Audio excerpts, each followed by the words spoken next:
বাংলাদেশে গত 6 মাসে বিষধর রাসেলস ভাইপার সাপের কামড়ে অন্তত 10 জন মারা গেছেন। এই ধরনের সাপের আক্রমণ বেড়ে যাওয়ায় উত্তর পশ্চিমাঞ্চলের কিছু এলাকা ও পদ্মা তীরবর্তী কয়েকটি জেলা ও চরাঞ্চলের মানুষের মধ্যে এই সাপ নিয়ে আতঙ্ক তৈরি হয়েছে। সাপের এই প্রজাতিটি বাংলাদেশ থেকে বহু বছর আগে বিলুপ্ত হয়ে গিয়েছিল বলে ধারণা করা হচ্ছিল, কিন্তু গত 10-12 বছর আগে থেকে আবারও এই সাপের কামড়ের ঘটনার প্রমাণ পাওয়া গেছে।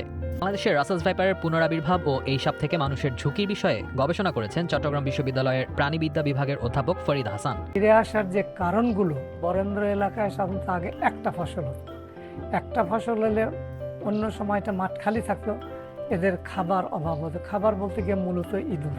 তো এখন ফসল যখন একাধিক হওয়া শুরু হলো, তাহলে ফসলের জমিতে তো ইঁদুর থাকে, এরা পর্যাপ্ত ইঁদুর পাওয়ার ফলে এদের রিপ্রোডাকশনটা তখন বেড়ে যায়। এই সাপগুলো কিন্তু ডিম দেয় না, বাচ্চা দেয়।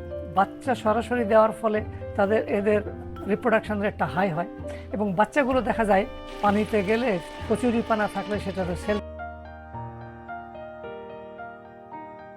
বিশেষজ্ঞরা বলছেন ঘন ঝোপ আর পরিত্যক্ত জমি অপেক্ষাকৃত কমে যাওয়ায় এই সাপ বর্তমানে কৃষি জমিতেই থাকে, যার ফলে যারা মাঠে কৃষিকাজ করেন তারা রাসেলস ভাইপারের দংশনের সবচেয়ে বেশি শিকার হয়ে থাকেন। মূলত বাংলাদেশের উত্তর ও উত্তর পশ্চিমাঞ্চলের রাসেলস ভাইপারের উপস্থিতি সবচেয়ে বেশি। অধিকাংশ এলাকার স্বাস্থ্যকেন্দ্রেই এই সাপের বিষের প্রতিষেধক রয়েছে বলে বলছেন বিশেষজ্ঞরা। পাশাপাশি মাঠে কাজ করার সময় বেশ কিছু সতর্কতাও অবলম্বন করার পরামর্শ দিচ্ছেন বিশেষজ্ঞরা।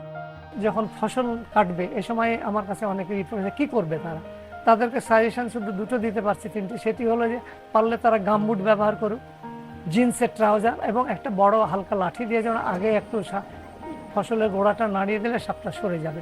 আর যদি কামড় দিলে কোনো দেরি না করে সরাসরি মেডিকেল কলেজে নিয়ে যাবে।